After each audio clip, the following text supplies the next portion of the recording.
Neverland that takes Oh. place in here, and it's a whole bunch of convoluted crap that I don't care about, and I hate it all, and wish it died. That definitely makes me want to watch the manga, because I was wondering if this was a You just watch the manga. yeah. Set Okay, it up in front shut of up, me, see what shut up. happens.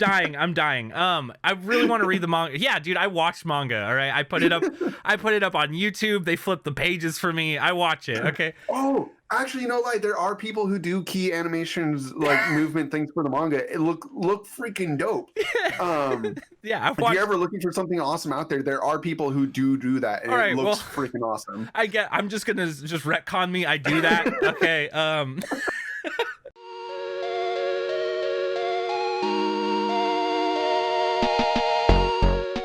Yeah. Oh, is this how we're going? Yeah, I'm down. Completely unplanned and unplanned and These either go one of two ways. They're either our best episodes or they're our fucking absolute worst. Well, I mean, it's starting great because I can't even talk correctly. I was unplanned and improvised. Welcome to Otaku Flavored. That's our motto now. It surely should be. I know, at the rate that we planned so many times to be like, all right, these are our ideas for the week. These are the things that we're going to talk about. This is what we're going to do. And then we just get to the actual weeks and we're like, Yeah, I know, right?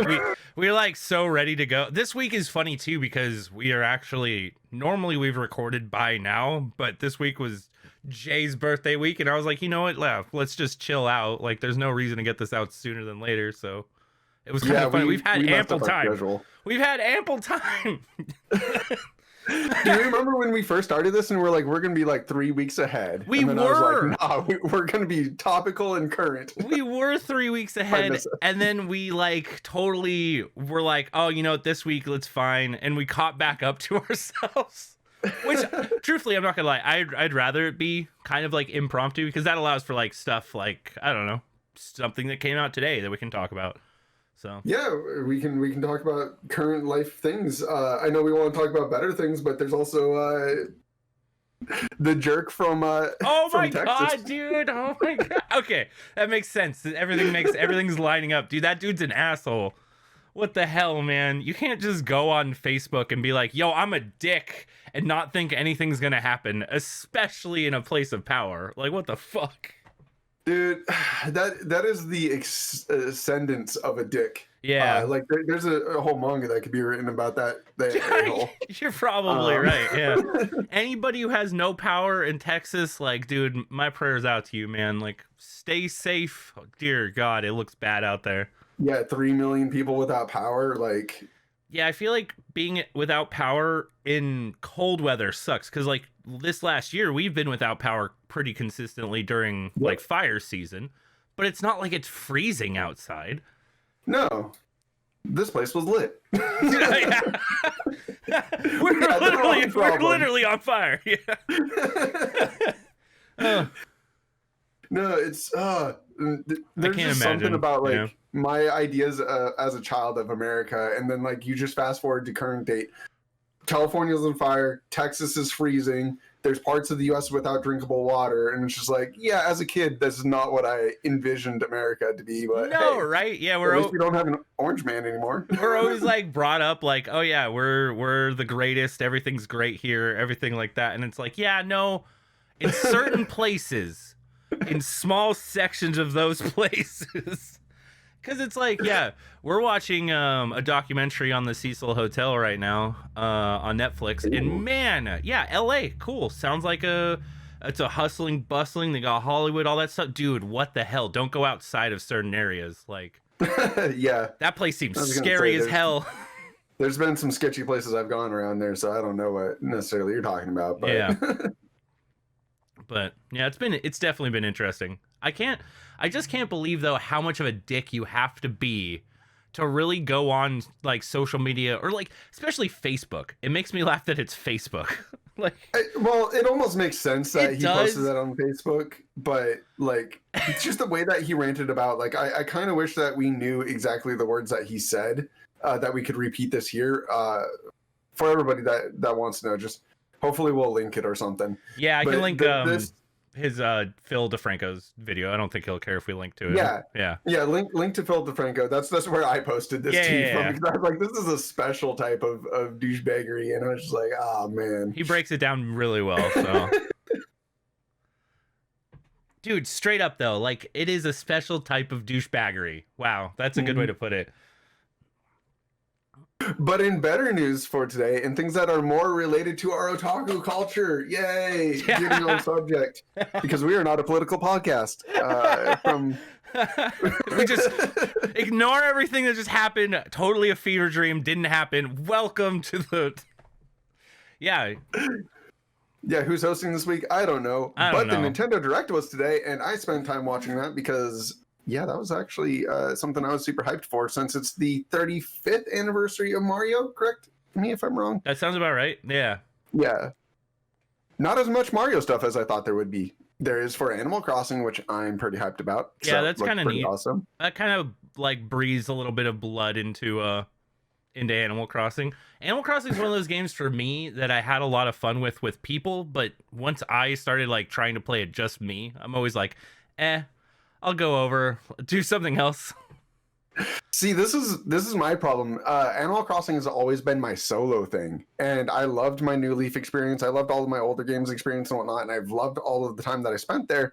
And somehow during New Horizons, playing with other people fucking ruined it for me. It's and so I don't funny. know what It's the like hell the opposite. it was. It's so the opposite.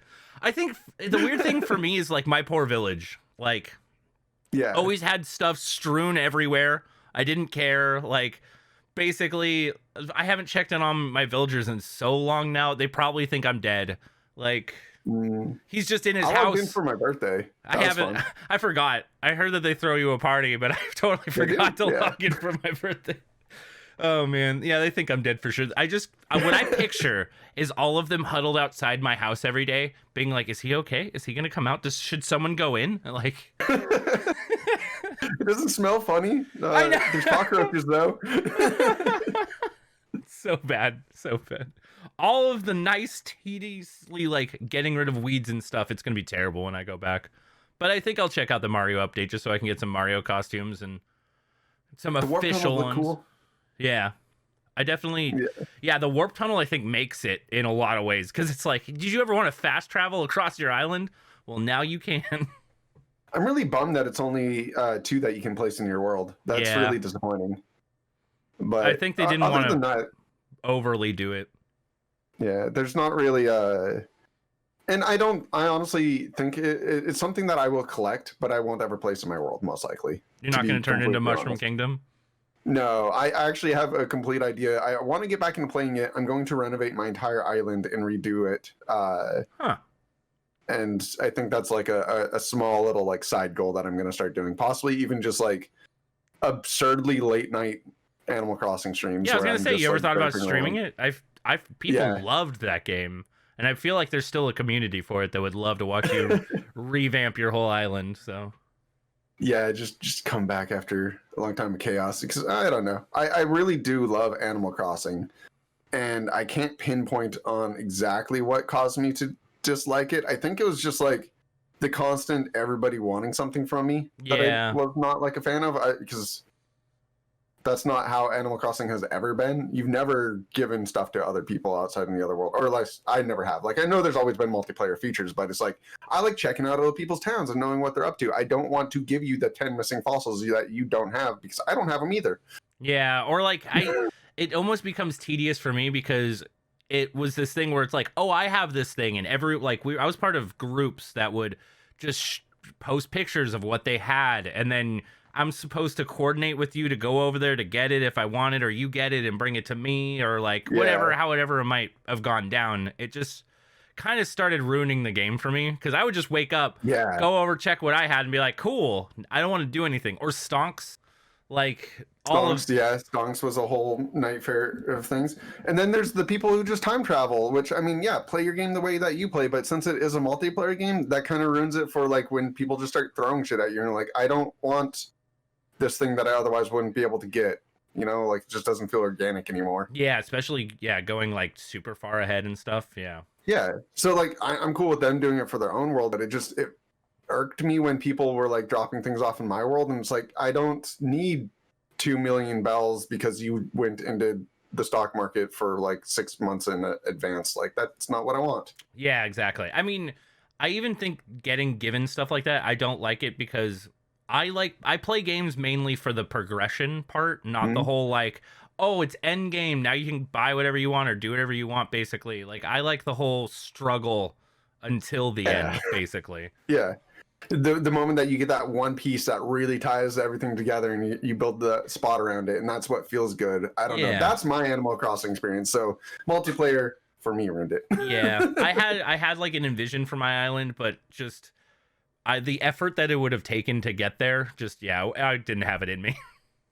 That's why I think streaming it might be like my way to like bring myself into it. I can see that. Be like, hey guys, this is Animal Crossing hour. Let's put a happy tree right here. Dude, speaking of Mario though, like I never played Odyssey, and I really want to pick up Odyssey. This reminded me that I need to pick up Odyssey. And then you never played Odyssey? I never did. That's insane. Yeah, basically I'm the Zelda kid and not the Mario kid. I do like Mario. I picked up like 3D All-Stars, and I've been playing through Sunshine right now, which I've never played before, and it's kind of a mind blower. I know. If you haven't played Odyssey and you haven't played Sunshine, I figure. Yeah, I played.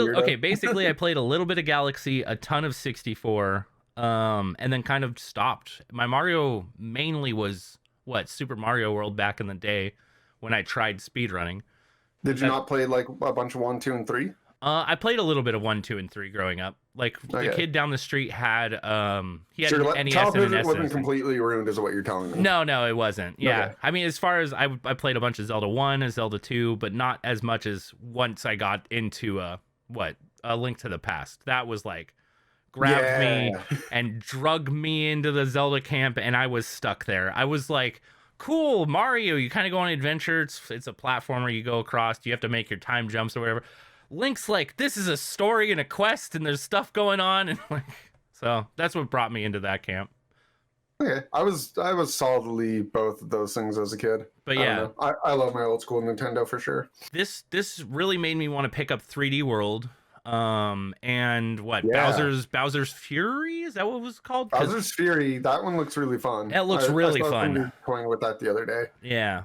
Both of those made me want to get back into the Mario camp. I mean, I've been playing 3D All-Stars for a while now, and it makes me want to play a newer Mario game, basically. Which is why I'll probably pick up Odyssey at some point, because a lot of people, that was good. That was a lot of people loved it. I watched Man vs. Game 100% that game, and it seemed entertaining. Oh yeah, no, I enjoy it as one of my favorite Mario games at this point, which is a weird thing because 64 was like my touted Mario game for the longest time, and this one is like one of the ones that's up there for me. I still play 64 more than any of the other ones. Well, no, that's a lie. I play Mario 3 more than any other Mario game, but that aside. Yeah, I was just really bad at platformers growing up, so I never got really into them. But yeah, other than that, there was some other interesting stuff. I was actually sad that they came out and were like, we don't have any information on the next Breath of the Wild game. We're sorry. Yeah. I was like, damn it, you couldn't have shown like something.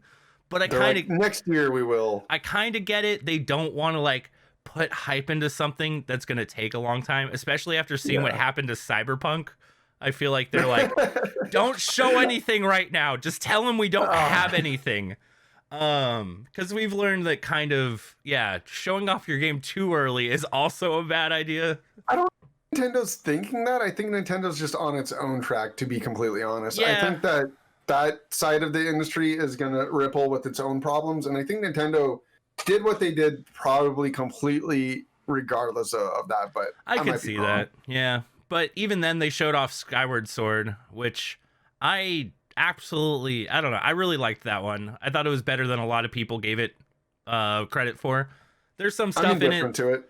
Yeah, there's some stuff in it that is not the best, of course. I wouldn't say it's the best Zelda game, but as far as an origin story for Zelda, I think they did good. Like, it's worth the pickup, I'd say. I know I'm going to pick it up, but the only one of the remasters that I actually cared about so far was Majora's Mask. That was Yeah. the one HD remake that I was like, yeah, this is the one that I need to play through. Because the Yeah. rest all seem like relatively similar enough that they're not really getting that much of an improvement that I care about. Like everybody's like, Wind Waker is gonna be like the best thing since, and it's like whatever. Yeah. I mean, I like Wind Waker, and Yeah, I it's feel like great. the HD remake for Wind Waker made it a lot better. If you've played original Wind Waker and you haven't played the HD remake, I do think it helps a lot.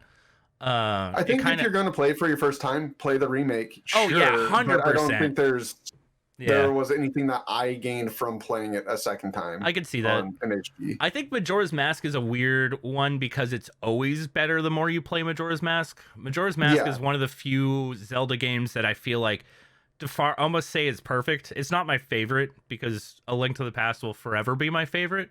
Same. But like Majora's Mask, as far as the 3D ones go, it's very, very good. Like the gameplay loop and how you basically have 3 days that you're playing out over and over and over again, and you learn more about these characters. It allowed for more storytelling within a smaller area, and Mhm. I think that helped Zelda a lot. Yeah, and it's really enjoyable to play again later on during the remake if you played the original, because I knew what the hell to do, Yeah, which was my original problem with the game, is just getting freaking lost and getting stuck in these impossible to figure out where to go type of things before each of the days ended, and it was just like, okay, I You suck know, at this as a kid. that's kind of true. I mean, I will say as a kid, I grew up like glued to a lot of game like fucking game guides and stuff. So I don't or Game Informers walkthroughs. and whatnot. Yeah. So I don't know. It wasn't as bad for me. So if I ever got stuck, I'd be like, oh shit, where am I stuck? What do I need to do next? I But did not have those as a kid. I could see Majora's Mask being one of those games where you're like, what the fuck do I do next? I've done, I feel like, everything because I have 3 days to do everything. So, Yeah, the one game that did come out of this direct that I was so super hyped for until I thought about it is Splatoon 3. ooh, yeah. I love Splatoon. It's a great game. It's one of my favorite shooters of all time. It is just so much fun for competitive. It is an ideal game, and I want to play it all the freaking time, but there's a problem with Splatoon 2. The servers are dead. The game died. They stopped supporting it a while back, and I don't know how I'm supposed to care or go into a third game if this game predating it isn't even being supported right now. Like, if you would have given me like this game during like the end hype, and so you could kill out 2 and bring it into 3, we're golden. Sure, I understand that's how modern shooters work, but you're gonna launch me a title and tell me we're gonna support it, but knowing in the back of my head, like, yeah, you didn't support the last one for that long. Yeah. Like, I feel like that's something what am I about gonna get out of this? that's something about Nintendo as far as like shooters or things like that go. I always feel like they're behind on a lot of stuff, especially online. Anything to Yeah. do that's not a single player experience, they're still trying to catch up to the other guys. And Splatoon to Yeah. me, I've always liked watching. I've played a little bit of it. I've never really bought into. The thing I like about Splatoon is just how unique it is as a shooter. That's It's really what has fun. always sold me, because you're basically trying to cover the map as much as possible faster than the other team. You can Yeah. kill each other, but it's not like that's your main goal. But No. yeah, Splatoon is definitely an interesting one. I didn't know that they dropped support that quickly for it. It wasn't that quickly. They definitely ran like a couple seasons of it, but that's the thing is like, Yeah. I bought into it a little bit later, thinking like it was just going to be a permanently solid game. When I got into it, I loved it. I played through like 4 seasons, and then out of nowhere, it was like on my 5th season of playing, they're like, "This is the final one," and it's like, Yeah. "Oh, cool." So How do we now play? if anybody buys this game now, it's basically dead. Sure, there's somebody that you can match up with sometimes, but it's not like there's all the things that they promise in the game are just not there anymore. There's no longer like Splatoon contests or like the little quirky things that make the game what it is, and it's Okay. just kind of, yeah. I don't know. Maybe somebody's out there still playing and can tell me why I'm wrong, and that's cool. But as far as I know, the game is dead. Yeah. One of the games that came out for me that like stood out was Bravely Default 2. I really enjoy like your JRPGs or your turn-based RPGs. So Did you play the first one? I did. Yeah. Okay. What? I And liked you it. liked it? I liked You it. liked it? Yeah. All right. I'm gonna say it. The game's trash. The writing sucks. Yeah, sure. Okay. I mean, it's funny because I like a lot of trash written JRPGs. Like, Sure, coming from the shonen hobo yeah, over here. no, that's a good point. That's I'll leave so you to your weird. crap story rights. That's so weird. Yeah, I mean, I mainly play it because I see numbers that go like boom and they're bigger. You want to Like- see numbers go burr? Yes, yes. But yes, that's why I'm the person that plays Genshin, okay? Like, what's wrong with this picture? Yeah, that's a good point. Well, Genshin has an okay story. I mean, it's not terrible. Oh, so because Genshin has a decent story, you I can't stopped get into playing. Yeah, can't you understand? There's a correlation here. No. You're one of those people that just couldn't spam the skip story fast enough. Gotcha. Yeah. That kicked you out. Yeah, no, 100%. I'm actually like really bad. I will watch, like, I have to watch those cutscenes and stuff like that. Like, I do like watching trash though, so I think that might be one of the reasons why I didn't really care one way or another. But I don't know. I'm excited for the new one. It's a new looking JRPG. The other one that was interesting was the new tactical RPG that they showed.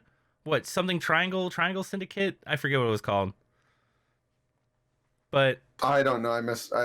Some of the games. I just honestly, I thought I was going to be glued to the screen during this whole direct because I had been in many of the past ones.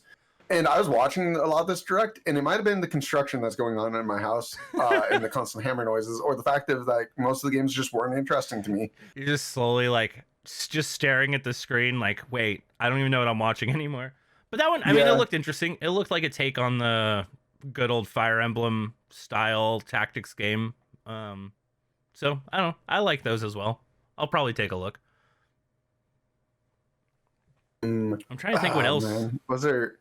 Yeah, what else was there? Well, there was the don't know, free like I said, update. There was a glossed free over the update rest. for Hyrule Warriors. Yeah. Calamity again, which I kind of want to pick up. I haven't picked up yet because then I know more about before the Calamity. I thought that would be neat, but I didn't really like the first Hyrule Warriors all that much.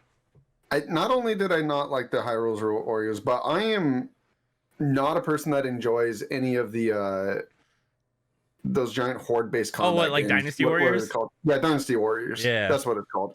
It's just a Dynasty Warriors clone, It and is. I don't Yeah. like any of those games for some reason. It's not that the idea doesn't like interest me. Like I think there's something there that could be cool. It's just the execution of it to me seems really dumb. Yeah.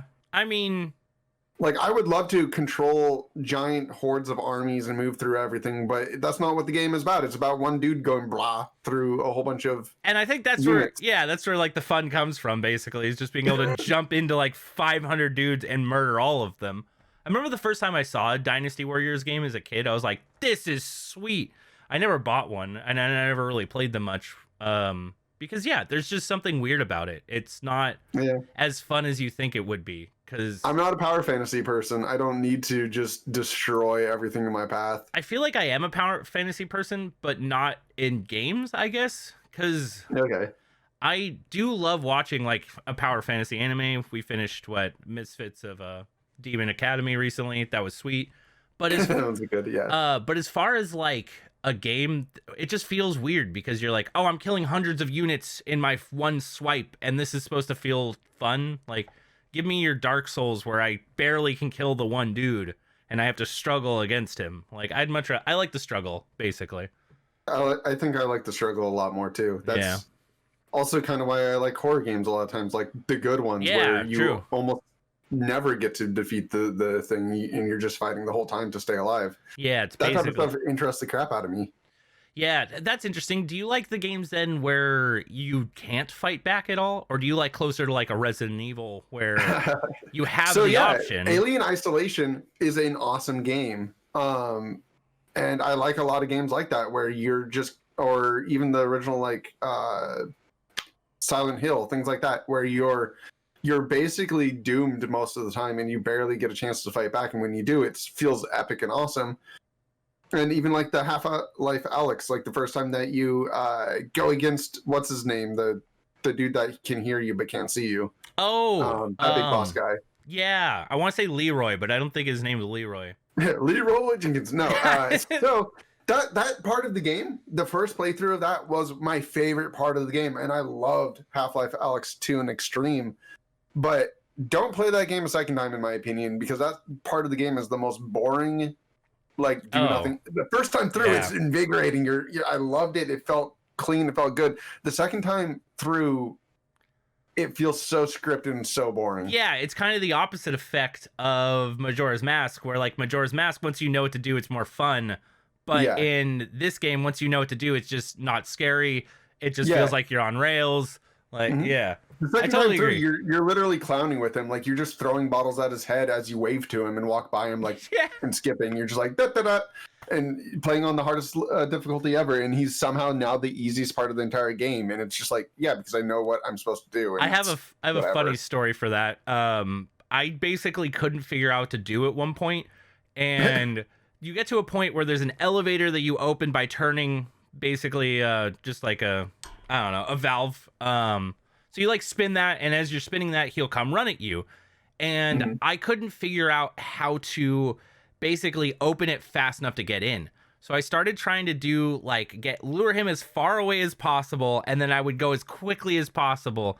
And I was seriously like there for like a good 30 to 45 minutes before I'm like, this is absolutely impossible. I am missing something here. And yeah, of course, you're supposed to do something else to basically get him locked into a closet. It's the smarter way to go, and then you have all the time in the world to open it. But yeah, I literally thought it was a time puzzle where I'm like sitting here like, how did the testers do this? This is so impossible.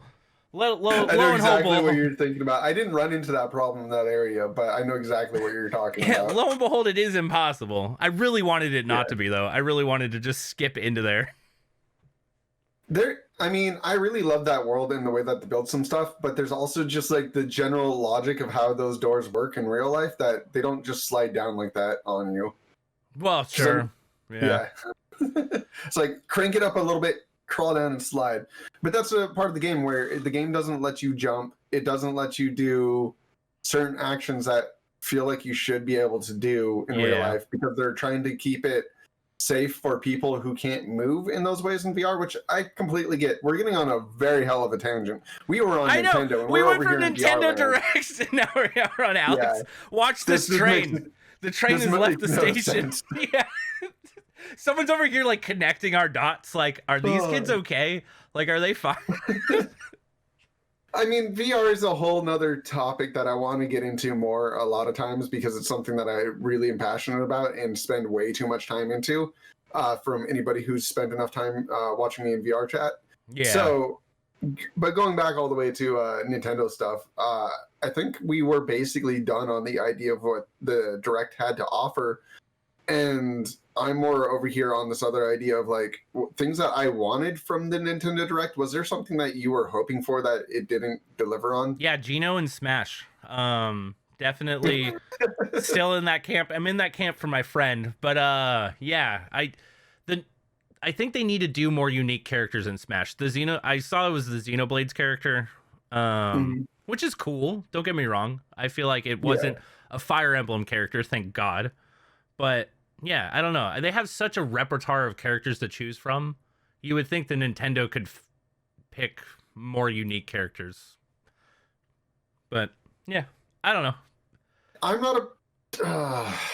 not a Smash person. Okay, so yeah. There's so much of that is like left to my like I think the roster is good. I don't really care. Mario's on there. No, I'm just kidding. Yeah. No matter what's out there, I'm still probably just gonna rock Yoshi or something like that. Yeah. That shows how noob I am. So I mean, not gonna lie, they have Snake in there, and that was out of left field when that originally came out. So, and I don't know, you guys will learn someday that I'm a huge Metal Gear Solid fan or anything Kojima, basically a Kojima fanboy. But out of anything else, I really did want to see Breath of the Wild 2 or whatever. I can't remember if it's being called Breath of the Wild 2, but I did want to see at least some footage from that. And other than that, yeah, I don't know. Nintendo right now, to me, I don't really follow, and I kind of like it because it just comes out of nowhere. It's like new Zelda game, new Mario game, new whatever this might be, and I'm like, oh, cool, like interesting. Where a lot of the other bigger studios, like I don't know, I don't usually keep up necessarily with those releases as well. I think No, yeah. I think Cyberpunk has actually, weirdly enough, done something like consciously to me where if I don't pay attention to your game and I get it when it comes out, I'm better off than trying to follow it through its development. Like I can't even throw it all on Cyberpunk. Like I also love Star Citizen, and that game's forever in development hell, it feels like. Yeah, you're never playing that game. That's just the truth of that one. So it's like it's one of those things where I just would rather wait until your game's out and worry about it then. But as far as anything new, yeah, new Zelda game, always on top of, always on board for. So it was interesting when they were like, we don't have anything. Hands up. All right, I'm sorry. Yeah. But yeah, other than that, maybe a new Donkey Kong game would be sweet. I've been playing Donkey Kong Country recently. Dude, something in the vein of Donkey Kong Country again would be sweet. I would love that, actually. Some Donkey Kong platforming in. What about you? You have anything that you wish that they had shown? I mean, okay, so I know that I wouldn't get it this direct because Pokemon does their own direct. Yes. And it's the 25th anniversary for Pokemon, and I need to know what the new Pokemon game that's launching this year is. Because everybody knows, and this is a terrible thing because we don't know, but everybody thinks it's going to be the Diamond Pearl remakes, right? Like that's what everybody in the internet is collectively saying, because that's the most logical conclusion of like, it's not going to be a main title this year. That's next year. Yeah. Most likely. So this year's a remake year. What haven't they not remade? They haven't made Diamond Pearl and Emerald. So those are on the block to get remade. And the only other option that could be announced, because they could put that off for like another year or something like that. The only other option, that would be, if they put that off, I'm pretty sure Pokemon fans would riot. But no, the only other option is that they do Let's Go Johto region, basically. Okay, yeah. I can see them. Calling it now, because I just want to put it out there, if there's a Let's Go game for the next, for that region, it's going to be Let's Go Togepi and Let's Go Pichu. Just calling it. Okay.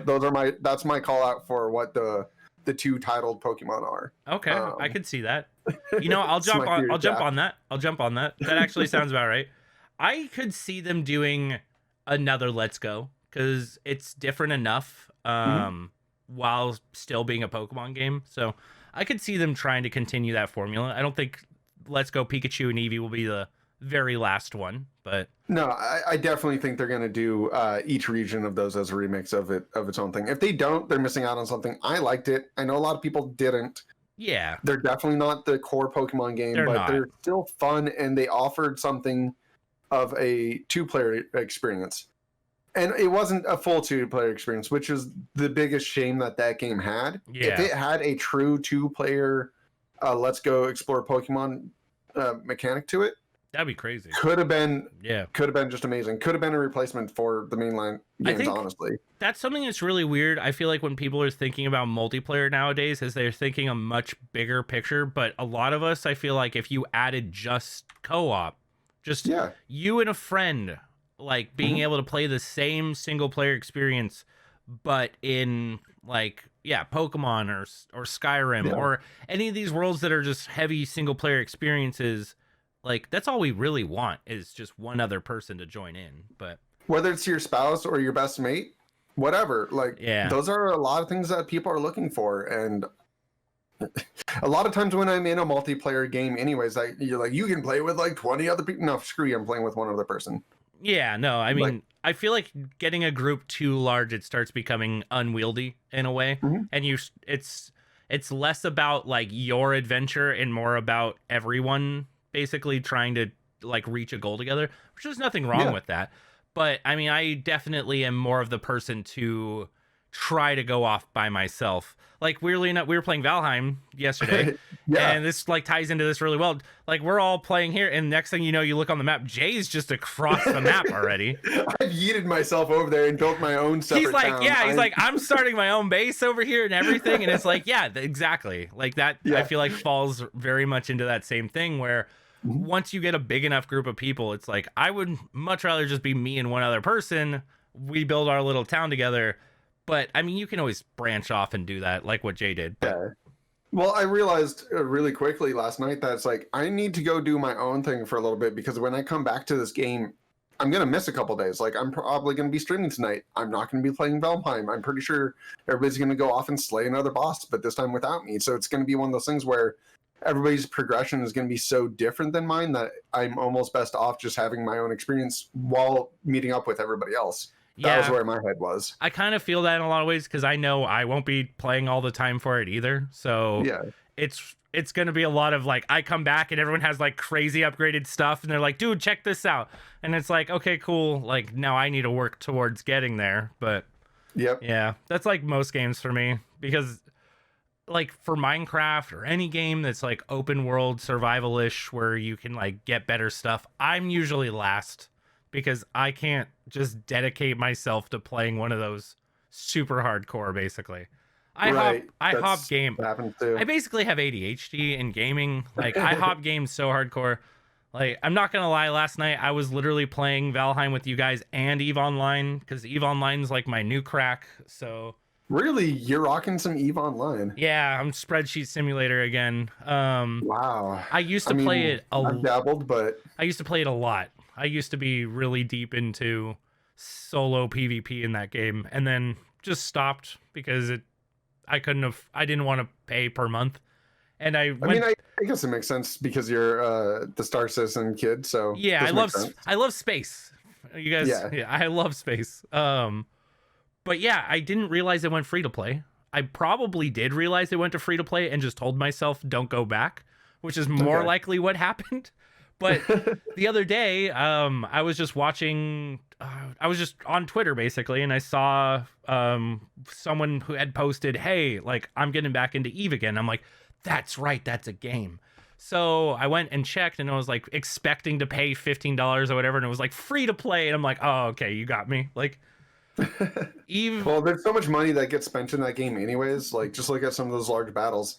Yeah, I won't go into it, but there was that huge battle recently where it crashed so much of the server, where there was just people being paid to like go in and trying to like retrieve people that are frozen in time there. Yeah, I always thought it's interesting how they handle it, because they do time dilation once there's too many people in the area, basically. So instead of it like, oh no, our servers can't handle this many people, it's like, you can dump as many people as you need in there, but those people are now 1 second of the game could last a minute. And I can't remember what it was, but it was like something ridiculous on the largest battle they've ever had. It was like 1 minute was actually equivalent to an hour of actual time, basically. So it was bad. People are just sitting there spamming their buttons to try to like shoot missiles or shoot lasers, and it's like, I don't know when this button press is actually going to take. Like, I don't know. It's pretty crazy.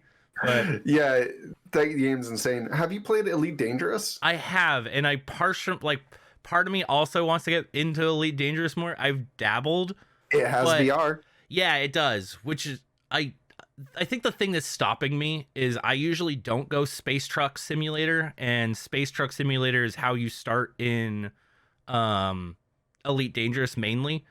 Okay. For EVE, I'm mining simulator, so I'll go off to an asteroid belt and I'll start. Yeah, I guess that's true. I'll start mining it while I have my anime up. So I'll just be sitting there watching anime while I'm making ISK in game. So I don't know. My Elite Dangerous experience was I'm a pirate. Yeah, I kind of wanted to jump into that as quickly as possible, but yeah, as I said, I was kind of overwhelmed the first time I went into Elite Dangerous.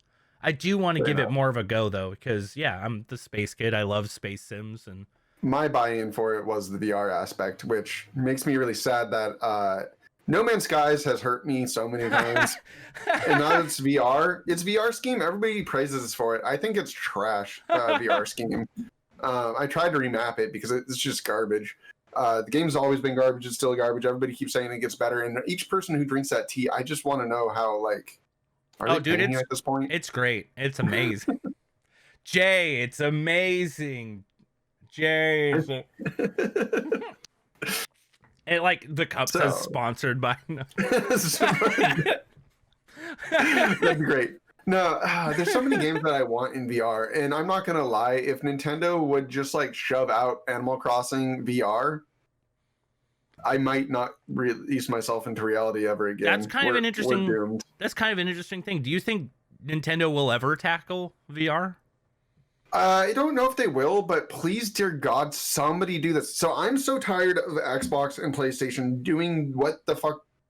I don't want to keep swearing here. Doing what the hell that they're doing. That's just a different swear. Doing You're okay. what's going on in gaming. Like it just everybody's going to their triple title shooters, all these different things. Nintendo's doing this really great their own thing where they're making actual freaking games.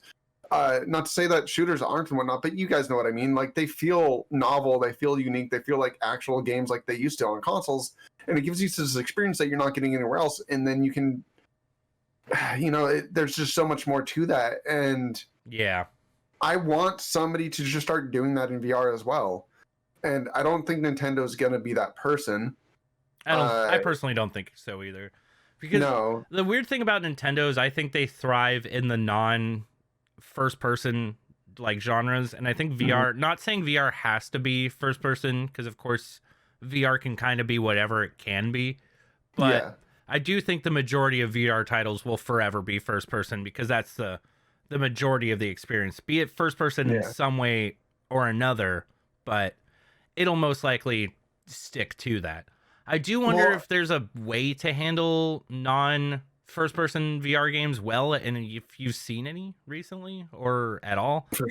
I know there was a platformer that came out, not like when it originally was. I can't remember what it's called though, but no, I honestly, there is a lot of me that just wants to be able to play any game in VR. I could see that. Just give me the ability to, because like everybody's like, oh, if your head movement doesn't match, it'll make people sick, and I get that. So I know why they're not doing this, but at the same time, it's like just give me Halo. Just let my head be locked into that exact perspective of Master Chief. Like I don't need to be able to move my head around and whatnot. Like everything. Like if I tilt my head, don't let it tilt. Just keep it locked, and that's the thing that like will make people vomit. But it doesn't bother me when that happens. Yeah. So it's one of those things where I want somebody to give me a patch where I can do that, where I can have my head locked into Master Chief and just roam around and it be in first person view and irrelevant of my coordinates. I could see like that. VR doesn't need to be head bobbing and moving for me. It just needs to be the visual aspect. But that's not how people's head works. And if you want to see somebody vomit, you do that to them, and most people can't handle 2 seconds. I definitely had the experience of like VR sickness, or basically motion sickness, once, and it was due to watching a VR video basically, and they were doing diving, and for some reason my brain was like, this doesn't feel right. Like clearly, I think it was the mixture of being underwater, like my brain thinking, yo, you're underwater, and moving at a really awkward angle and being like, dude, this just feels so weird. But yeah, that was the only time I've ever actually felt bad about it. But it makes me understand why people, once that happens to them, they're like, oh, I can't do this. Because, yeah, I mean, if I wasn't head first, dead set on being into VR, basically, I don't think I could totally have seen like telling my friends, oh yeah, I loved VR, it was sweet, it was a cool experience, but I got sick, so I can't play it anymore, basically, even though that was just one experience. I don't understand, like, give me Legend of Zelda, but I'm the camera, like, just my head's the camera, so I can just look around and do all of that while my character's in front of me. I think more of that style of stuff, I think that would be fine. I could totally see one game that does that, and it's about a little mouse character that you control. Yeah. I forget what it's called, but that was even cool. Yeah, I'm down for games like that. There's so many more experiences to be had in VR that they're not utilizing right now, and it's a bummer. Yeah, I feel like everyone thinks it needs to be room scale and it needs to be full body tracking, basically, or like at least arms and head. But like, yeah, more experiences that are just tailored to, like, even VR racing. That's basically, if you were to play VR racing in third person, I'm guessing you still control the camera with your head. I don't think it just stops working once you go into third person, or if it doesn't allow you to go into third person. I actually haven't. You can. So I haven't messed around in it yet. So in the game that we play, which is Project Cars 2, you can change your camera position to the above position if you really want to. I personally just prefer the first person view to it, but I appreciate the fact that there is other views. There's another racing game that just came out called Dash Dash World, which is basically Mario Kart ripoff. Yeah. Super freaking fun. I love the crap out of the game, but it's only first person view, which is still fine with me, but I don't know how well that will translate to most people, because the idea of driving on a course while turning your head to throw a banana at somebody is probably not the best for most people. But I mean, I could see that being a better experience in third person. Like, yeah, because but it doesn't offer that experience. Yeah, that's definitely. So you have to just have an iron stomach to play it, kind of. Yeah, I could see that. I don't know. VR is like one of those places where I don't think Nintendo personally will ever end up. I'd like to bring Which it back is funny to because Nintendo. they're the original pioneer of it. Yeah, with the Virtual Boy. Yeah, Virtual Boy. They're the first VR people, and I think it just misses their motto of they want to do something unique and different than everybody else. And if everybody else is doing VR, how is that unique and different, right? Yeah. So no, I think it does too. Basically, they were first to market a long time ago, and then they were like, "Nah, this isn't." We've already done this. Well, I think the weird thing for VR for me is it feels like it's still too early for a lot of bigger things to adopt it. I was extremely surprised when PlayStation hopped on as close or as quickly as they did. It kind of makes sense because they had the Move controllers, they already had the iCam. They basically had a lot of the components. All they really needed was the headset. And I think the market share for that is so tiny. Yeah, exactly. And I think that's the problem with all of this is like, it's cool on paper, it looks sweet, but the majority of people who are going to play VR currently is very small. Like, I don't know what the install base is anymore, but I remember when I was getting, like my index and stuff like that, we're still at a very small percentage, like 3, maybe 5% of people out of every Steam. Like, oh no, you're imagining a world that's way better. In 2019, the percentage of users using headsets in general at all was less than 1%. There we go. Okay, see, this kid has the numbers. I was making up numbers, not gonna lie. So but, you were making shit up. I actually know these numbers. The reason why I know this number is because an entire percentage above that has now been reached over 2020. We reached 2%, an entire doubling in some of the amount of people using it, and that was all thanks to the Quest 2. I was gonna say, I think the Quest 2 was a step in the right direction. I think that is the evolution of VR, which sucks because it's Facebook. Well, sure, yeah, it does. But there'll be more people who come out with standalone headsets that work well, and I think that's the big thing is being able to do both.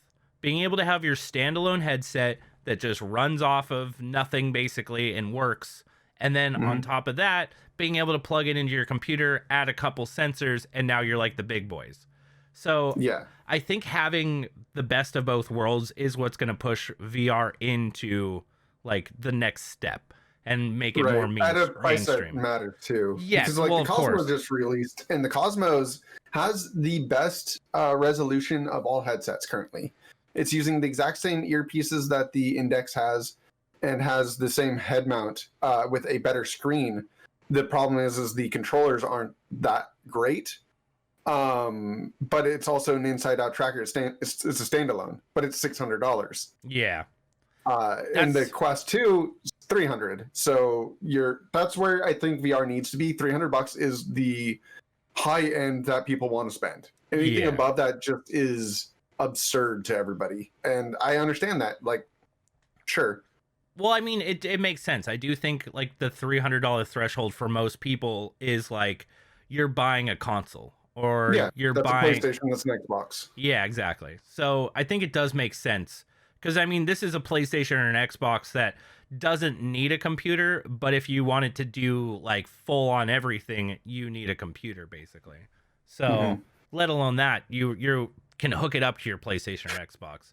Do you think I love that we tangented all the way back to VR? I know. By the way. I absolutely love how we went away from it and then back to it's just like we wanted to talk about VR tonight, and it's Which is not anything that we started out with. it's destined. Sure. I know. Before all of this, basically, we were like, we could talk about the Direct, and then we got into the Direct, and then just directly went to VR. Like, all right, what question were you going to ask? I was going to ask, do you think Microsoft is going to get into that for Xbox? Because there isn't currently a headset for that. They more went augmented reality. Yeah, with the that's Kinect. The thing is they've already released a couple of augmented reality standalone headsets, and I'm pretty sure that that's their future. Is they're just going to do augmented realities, which is its own separate. Field. I can't see it being as popular or as mainstream as VR. I think that's where you're wrong. I think it's the industry leader. I think it's where everybody who's in business and all those things, it's where it's going to become the thing that picks up more. I think I'm saying for entertainment. Oh, for entertainment, yeah. No, like as far as gaming, as far as any of that stuff, I think there's less room to do. I mean, there's cool things you can do. I'll never forget when Microsoft first showed off the Minecraft like build where they put an entire Minecraft world over their like current where they were, and it was like, this is sweet. That is actually really neat. It's really cool. Yeah, but at the same time, I would probably rather be first person Minecraft, like be virtual 100%. Reality Minecraft. 100%. And that's the thing. Yes, VR is the king, but AR is the long-term success story that I think is going to be pervasive in everybody's lives around some point in time, where VR is always going to be the fun thing. I mean, not gonna lie, AR sounds so cool in some ways to be able to like, I mean, even in where I'm working now, I work in warehousing and stuff. If I could put on an AR headset, look over at my inventory, and it puts numbers up over what all the boxes were, because I like so cool. told them what it was. Yeah, exactly. I mean, you used to work exactly what I was doing. So like, how cool would it be if you could put some sort of augmented reality into your daily job? Like, it would make something so much easier. Oh man, as an artist, being able to like place the thing that you're trying to like your sketch somewhere so that way you could just like freehand draw it on a paper or something like that. Oh, that'd be cool. Yeah, I mean, you can AR. There's so many possibilities. I think AR is the more practical use, where VR is the more for entertainment. Because as far as AR and stuff, like, sure, you could sit down, stare at your blank wall, and it puts a fake screen up there, and you're watching your favorite thing on your wall. But in VR, you could be anywhere. Like, as long as, I mean, it's set up or you know how to program, you could probably set up like, you could have an underwater theater. Like, how cool does that sound? Like, I don't know. Just... my money is always going to be in VR. That's where I always want to be, yes. But yeah, I think the commercial or the, what's it called? The industry thing is going to be AR. But also at the same time, you see all these headsets, because there's a lot of headsets out there for VR that are not commercially released, that are just for car manufacturers or for the military.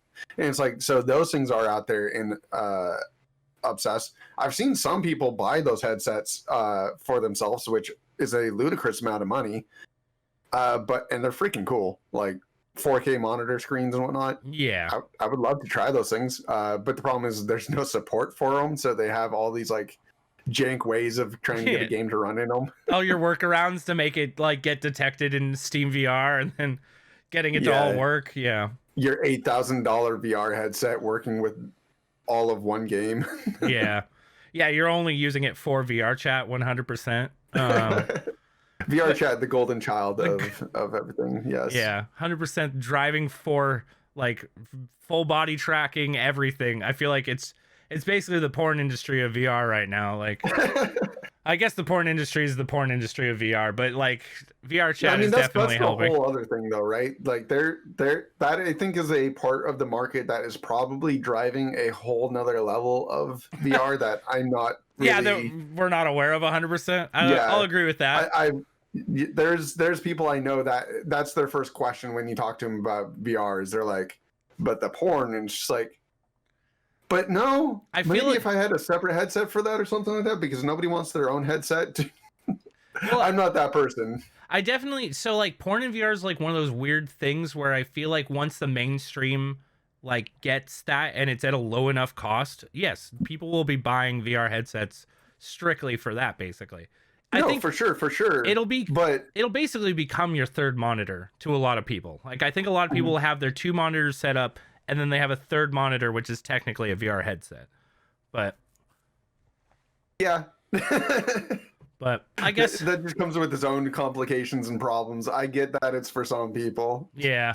I think the weird thing too is there needs to be more just like competition for this. I feel like Facebook right now is far too big for VR to completely thrive, because they're very much into exclusives. They're very much into gating people off. Like, I mean, even you have to have a Facebook login to use the Quest 2, and just God, that's the worst. stuff like that. Like, Yeah. I think that's detrimental to an already trying to grow community. Because I think personally, if I didn't have an Index and I was trying to get into VR, the Quest 2 looks very, very tempting. But knowing that it's tied to my Facebook account, like, just seems very off-putting in a lot of ways. Not like I think I'm gonna get banned, or I barely even use my Facebook account anymore for anything, so it's kind of just an account. But the thought that I actually have to use that account to tie into this doesn't seem like the smartest of decisions. I think they should have made their own thing. Like, if there was an Oculus account, like, which I'm pretty sure that it is an Oculus account, but it's just your Facebook Yeah, they account. did originally. Yeah. Yeah. I mean, it's no different than being on Index and having a Steam account. Like, that's all No, a it is, yeah. single tied and integrational thing. But that, I don't know, that's a place where we've already compromised. And I get that there's a lot of people out there who already have a Facebook, and for you who has a Facebook, it's a no brain. Like, of course you're going to get a Quest. Like, why wouldn't you at that point? You already have the Facebook. There's no inconvenience for you. But yeah, for the rest of us who don't, that's not something I'm willing to jump into, because I know what Facebook is. It's not, Steam isn't a social platform. Yeah. I'm not going to know what Nana thinks about the people that she's least desirable about. And I'm not going to have a random dude telling me about how I need to survive in Texas because Yeah, no, to go full circle. No, true. Like, Facebook in its own right is, I mean, that's what it is. It is a social media platform. So to basically push your gaming content onto a social media platform like that, it's like if Twitter had its own headset and you had to have a Twitter account in order to sign up for it. It just seems ridiculous. Like, no, yeah.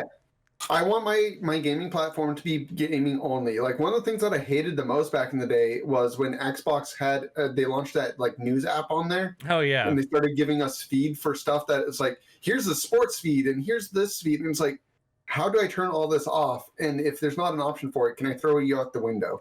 Yeah, I think that is one of the issues with most consoles nowadays, is that it tried, like, especially for Xbox. I remember the whole TV fiasco where they're like, we want this to be your entertainment system, basically. And at the end of the day, people are buying this for a console, for a gaming system. And most gamers, if they're like me or like you, all we really want is to put disc in thing run game, I play game. All right. If I go past that in any way, like, I'm not going to your console to try to figure out what's next or what's cool. I have a computer. And I don't know. And I get that there's people out there who don't have that, and especially if you're a kid. Sure, You only have your Nintendo Switch, and that's how you watch YouTube or something like that. Or, you know, like, your phone is your other form of content, whatnot. And, like, I get that there is that use case out there. I just don't want it in my face. And I don't want it to be, like, I want your focus to be gaming. I want all that other stuff to take a secondary seat to it, and it to be a secondary option. I don't want you to be a social media company first with gaming second. That's not where I'm at in my entertainment. Yeah. I'm buying you to play video games, basically. And if I'm not, that's where I think Nintendo right now thrives as far as my Switch, because I just boot it up and I play my games, and they're right there, basically. I don't feel like I have to go through some crazy dashboard. PlayStation is actually really, really good at this too. I can't harp on Xbox now that I've been out of Xbox's camp for so long. But I remember the original 360, and then when they got the upgrade to everything, just being like, oh, this isn't kind of what I signed up for. It looks nicer in a lot of ways, but I just want to be able to put my disc in and play. You can still do that, but It just feels like you're inundated with more information than what you need, basically. Where I ditched consoles.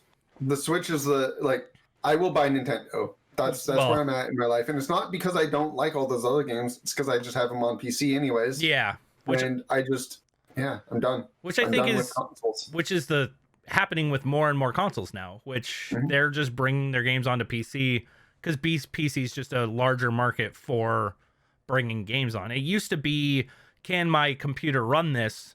But now computers are getting to the point where, of course, they can run this. Even a low-end computer can run mostly everything that's out there. Maybe it's on low settings. Maybe it doesn't look as good as your friend's $1,000 gaming rig, but you can still play with them, basically. Where back when I was a kid, it was kind of not a thing yet. My console was definitely better than my compact PC that I had. My compact would play certain games and stuff like that I couldn't play on consoles. But a lot of the times I would go to my consoles to play games still. But yeah, once I moved into gaming PCs and stuff like that, you don't look back. You're like, why? You start becoming the person who's like, why isn't this game on Steam? Why isn't this on Origin or wherever you get your games, basically? But well, I think we've gone on our tangent well enough. I think we should cross over to the territory of actual anime for a second, so we can start getting towards the end of things here. Yeah, we can wrap up. I watched a thing from Mother's Basement the other day, which I sent you the chart for. About. Oh, that's what that was from. Yeah. So awesome YouTuber. Love his content. He has a lot of interesting things that he says. Sometimes a lot of things I don't agree with. Some things I agree with. But I still watch all this crap. And he had a really good video about The Promised Neverland that came out. And I didn't realize how many people are actually on your original campsite of enjoying the crap out of the show, regardless of where it's going. And I think his video does a really good argument of trying to get you on board, whether you like it or not, and trying to get you into watching the show for alternative reasons. And honestly, put me so far into the camp of I didn't watch this newest episode. I'm done. I'm done with the show. I may go read the manga one day, but this sounds like the biggest shit show possible. I didn't watch the newest episode either yet. I'm going to, but I just haven't got around to it. I've been playing catch up with a bunch of other stuff right now. Like I binged Inferno Cop the other day. Yes, which is awesome. Amazing. Go everyone, take 2 hours out of your day to watch Inferno Cop. That's a whole nother tangent that I want to talk to you about. We should make something like that, but that's totally somewhere else. Please, 100%. I would throw my life at that. That sounds amazing. It made me want to make something like that because I was like, dude, this is straight up pretty simple. I could see doing this. This is a good way to get voices in. Whatever, we can talk about that later. But yeah, Inferno Cop, one of my favorite things of all time. I saw the chart that you posted and I was like, this is hilarious because there are a lot of people who are still in the camp of, where I originally was. And I totally understand it because, if you overlook so many things, it's good. It's fine. We're in it. I think if you look at it from the standpoint that there are demons hunting these children, that's cool. And you leave it there. Don't forget to put the post right here. Somewhere. Sure. I can put it up. I can put up the his screen grab of that. But yes, it is interesting because I was swayed into your camp fairly quickly once I even started realizing. I was like, oh shit. Because I think the thing that pushed me into your camp was I don't see myself as a good writer. I do want to see myself as a good writer, but I'm not. And me thinking that they were going to bring back, I can't even think of his name right now, Norman. I was like, they're going to. There's no way they're not going to. I told my girlfriend a bunch of times, like, yo, this is what's going to happen 100%. And they did it. And I was like, okay, I mean, if I'm thinking that this is going to happen, you guys, we already know my taste in everything. We went over that in stories and stuff. So I think there was a way to bring him back correctly. I don't. And if you watch Mother's Basement argument on stuff that he has on this and tells you about the storyline and stuff like that, there's a world in which that could have been done amazingly. Yeah. This was not it. Yeah, I mean, of course, I feel like that's saying it's true. Like, sure, you can do anything better than like this is the wrong way to do it. There's a right way to do it. But at the same So, time, I think the right way to do it was not bring him back. I would argue, basically. well, But here's a mind blower. Here's a mind blower for you. Just watching the first 2 minutes of that video, you learn that they skip an entire arc. oh shit, really? It's years in the future when that next episode starts.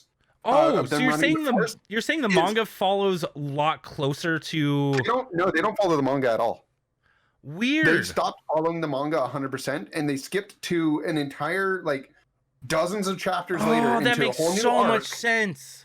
And then not only do they hit into a whole new arc, but they start chopping it apart and repiecing things back together to tell a completely new story that has nothing to do with where the manga's at, leaving out dozens of characters that we should have known by now, and it would have explained what the owls meant, where the bases that they were going, all of the other things that's going in there. We're missing Oh man. the entire story. Why does that There- why did that happen? It makes me wonder who made that call.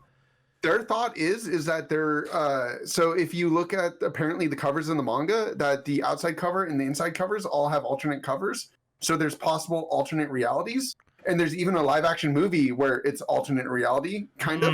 Okay. So the premise thought here is this is an alternate reality of Promised Neverland Oh. that takes place in here, and it's a whole bunch of convoluted crap that I don't care about, and I hate All it all right. and wish it died. that definitely makes me want to watch the manga because I was wondering if this was a You just watch the manga. yeah. Set Okay, it up in front shut of up, me, see what shut up. I'm happens. dying. I'm dying. I really want to read the manga. Yeah, dude, I watched manga. All right, I put it up. I put it up on YouTube. They flip the pages for me. I watch it. Okay. Oh, actually, like there are people who do key animations, like movement things for the manga. It look freaking dope. Yeah, I If watched. you're ever looking for something awesome out there, there are people who do that, and All right, it looks well- freaking awesome. I'm just gonna just retcon me. I do that. Okay. But yeah, I thought it maybe was a situation like Attack on Titan where it's going down right now, where basically the studio that's doing Attack on Titan picked it, like was one of the last studios to actually pick up Attack on Titan in the final season, mainly because the people who are doing the manga wanted it to end. I don't know if it's the people doing the manga, but basically whoever's in charge wants the manga to end as closely to the anime ending as possible. So they basically want it all to come together. And so these people are having to animate and do everything as quickly as possible, basically to keep up with the manga coming out, because the manga is still airing. And I thought maybe it was that sort of situation, because Promised Neverland did feel like they wanted that hype to continue. Like season 2 did feel fairly quick to come out. But if it's just them being like, okay, by the way, we want to make this our own thing. Yeah, this is a good representation of why you don't deviate They from... yeeted the script out the window. That's basically all that happened. They just said, nah. I never understand when you take someone who has a good story and good writing and try to make it into your own thing. Like I kind of get it. Sure, you're animating something, you want it to be your own, you want to be known for it. But when you're taking the source material that people are like getting used to or have already been used to basically, and then changing it completely, to me it's a huge turnoff. I just don't understand why studios or anyone ever does that. Like you have source material for this. I think the only times I've ever seen it maybe go right is for the MCU or the Marvel Cinematic Universe, where they take the comics and they kind of like go into the same vein of stuff that has happened, but they change it up and things like that. But I don't know. But they've done that for so long in the comic and for those comics. There's so many different tangents and storylines. No, and I would arguably say that like a lot of the comics, and I'm gonna catch flack for this from somebody, it's trash. Sure, like there's a lot of garbage comics, and I'm really much more happy with a lot of the ways that they've taken the MCU. I definitely think that's something that happens a lot in the comic industry, because I remember when Avengers Ultimate or something like that was coming out. I can't remember exactly what it was called, but they basically were like, hey, we're going to revamp everybody. We're going to give different characters to different artists, to different like character people, and basically have them come up with their own stories for all of these characters and release them as canon into the multiverse, basically. And I feel like if you're doing a dimensional thing, that makes sense. Of course, yeah, as you're saying, you're gonna have stuff that's bad, you're gonna have stuff that's good, you're gonna have people who have read the comics who are now watching the movie and being like, it turns more into I think it's more of those things where when that happens to someone who's used to this happening, you more look at it from the standpoint of, oh, I kind of see where they're getting this material from, right? Mm-hmm. And you're like piecing it together yourself, and you're like, oh, that's a cool callback, or that's a cool thing. Like, I can explain it more to you. Like, this is what happened in the comic. Whereas when you do it to something like Promise Neverland, which is where this is our first time going through Promise Neverland. Yes. It feels really, really off to all of a sudden be like... If this is like the 4th remake of Promise Neverland, then sure. Exactly. Do it however you want. Yeah.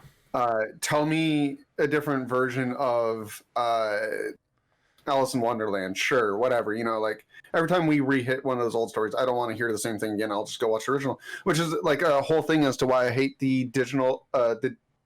the live-action versions of... the Disney movies is they're just like bad versions of the originals, and I'd just rather watch the originals. Don't remake certain things. I definitely that's interesting to know. I did not know that about Promise Neverland. I'm kind of glad to know that now. Like, go watch the Mother Basement video. It is worth a watch if you're at all curious about what's going on. Yeah, it does have spoilers for the manga. Link it to me, and I'll throw it in description so you guys can check it out too if you guys want to. So. Oh, I see how it is putting something on me now. I get it. Yeah, 100%. I mean, you already gave me the Philip DeFranco thing, so that'll be in there too. But yeah, the other thing that I like to touch on just before we wrap up here is Wonder Egg.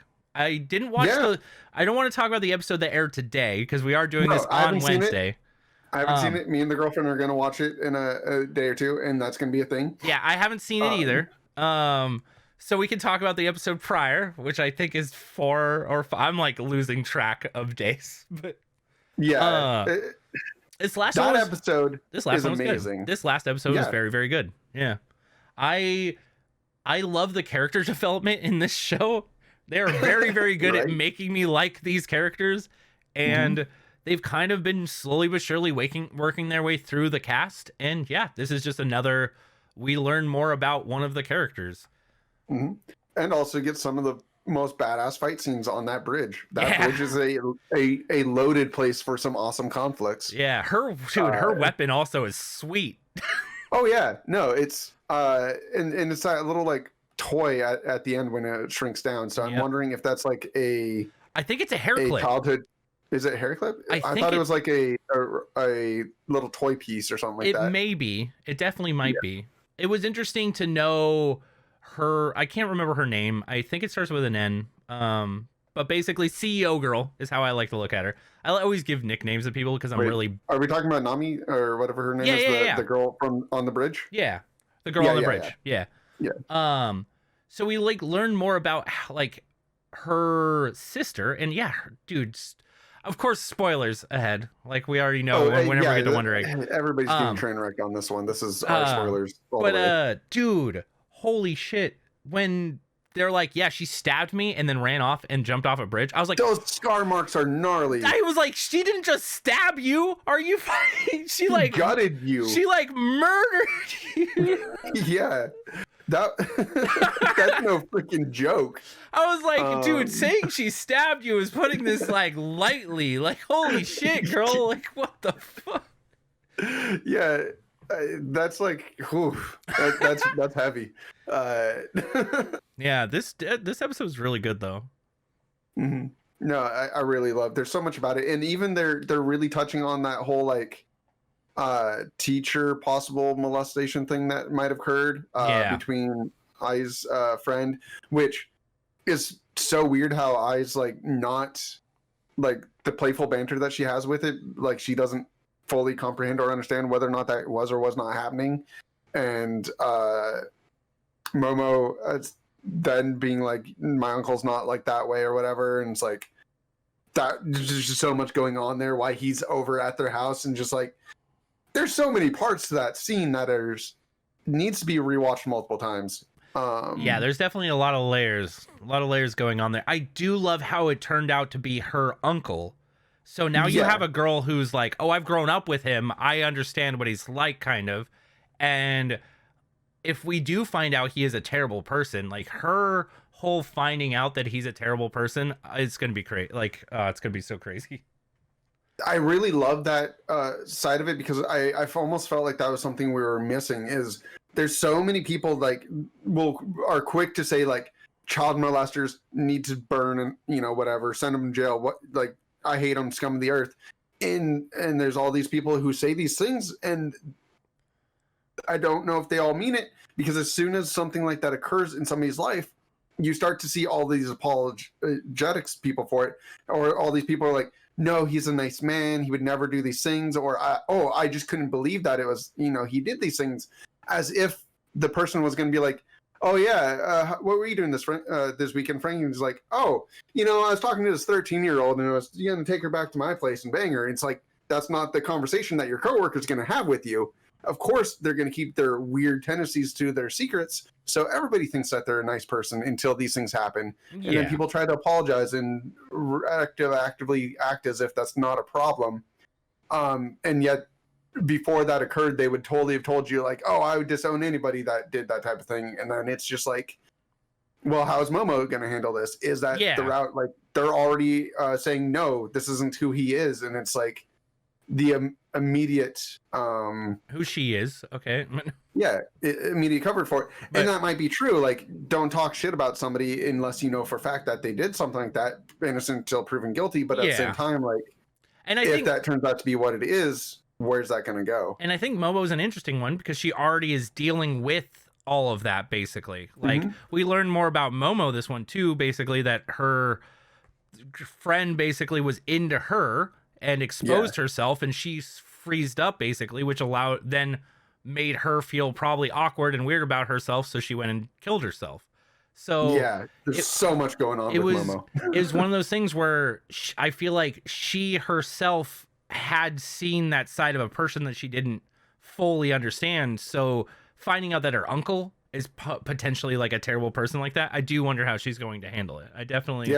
It will be interesting. She gets a small freak out during the show and tells them all to stop. So there's some development to be had there. This show is developing at such a breakneck speed.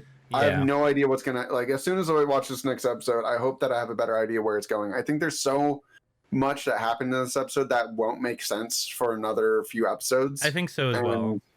That's just this series. I'm gonna rewatch this series more times than I think I've watched any other anime by the end of this, except for Fooly Cooly. I think the interesting thing about this is I expected them already kind of to be moving away from character development and more into whatever the overarching plot's going to be. But every episode has kind of just been a continuation of, here's more information about this character, and however that ties in. Like, we even got to see some like carefreeness from everyone this time at the bowling alley and everything. And that was all really cool scenes. I liked a lot of that. It's just constantly, it does such a good job of making you care about these characters and kind of slowly but surely get an understanding of where they're each at currently. Because when you're first introduced to them, you make like your own in your head. You're like, this is my headcanon, this is what this character's like. But once they start explaining a few of them, like especially, I can't remember the name of the CEO girl. But once they start explaining her and her background and everything, it's like, damn, dude, this girl has been through so much more than I absolutely expected. Like, I knew that she had been through a lot. I knew that she wanted to save her sister. But for the fact now that we know that her sister stabbed her, ran off, killed herself, she has questions for her. Like, there's so much to unpack all of a sudden out of one episode that I'm like, okay, well, are you going to add more stuff? Because you've been adding stuff for the past like 3 episodes. I need a time to like figure out what the hell is going on. I'm like, I think it's just gonna keep progressing like this. I honestly don't see why it wouldn't at this point. Yeah. Even the point where we're getting more dialogue from the mannequin people. Like there's so much more that this show keeps giving us that I'm curious to see where we're gonna end up. Something that is interesting. Something that is interesting that I did learn about the mannequin people, and you know how they did the whole call out between like girls' suicide and boys' suicide, basically. So originally there was more to that scene that actually ended up getting cut which Really? which actually gave a little bit more context to them saying that, basically. Or I think it was more of her reaction, basically, against it, Okay. because they wanted basically them to say that, and then all of the characters would be like, what the hell are you talking about, kind of ordeal. Good, because And that would have made that scene a lot more interesting to me. so they cut it out for time, and basically they were like, you were supposed to understand from her reactions alone that she was kind of disgusted by it. So I thought that was an interesting takeaway. Good. Because Yeah. I was disgusted by that. Like that's the one part of the show that I didn't like, was that statement. Yeah, like, exactly. That's not a true statement at all. Yeah, which is I learned that they basically I think the mannequins are supposed to be that way, though. They're supposed to be the ones that are pushing your buttons, and I don't know if they're doing, like, of course they're doing it on purpose, but I do think maybe extra dialogue in that scene would have helped to make you realize that more. Yeah, But, no, I think that would have been great. I wanted somebody to push. I thought you would want to that. know. Yeah. No, I really did want to. Yeah, I definitely wanted that to know, because I think it's a people have like honest opinions like that, where they think those things, and it's like, if there's no further dialogue past that point, like what are we doing here? Like, I want those discussions. Yeah. And it looks like there was a discussion, but it was just cut for time, basically. So okay, they made so it now down I need to a just director's cut of this. Gotcha. Yeah, no, right? Exactly. Like, I want all of it. Just yeah. Don't cut anything on me, please, because 45-minute episodes, you guys. I'm okay with it. Like, yeah, even if they had to cut up more things into like spanning more episode stuff, like I wouldn't mind as much. Like, just it just does give make me give me everything. Does make me wonder what else we have missed. Yeah, after reading all of that, I was like, that's kind of interesting. It makes me wonder if there was anything else that was cut for time, basically, that is left on the cutting room floor that we'll never know unless we do get a director's cut or something like that. Yeah, wherever you found that from, you should link it to me, because I want to see if I can like sleuth out more things. Yeah, sure. I'll try to look it up. Yeah. But all right. Yeah. Well, I think that's everything for tonight. That's that's good. Weekly rant about Egg and how wonderful it is, and you should watch it by now, because if you haven't, what the hell's wrong with you? Yeah, I feel like even with us spoiling everything, go watch the show, dude. Holy shit. Even if I knew everything you guys know now, it's not enough. Okay, there's so much to unpack in this damn show. But I re-enjoy my rewatches of this. There's so much I gain out of each episode, and so much that I realize I'm wrong about. Like, what I'm saying might not be correct. Like, go watch it. Yeah. Well, you guys, thanks all for hanging out. We'll see you guys next time. Bye, everybody.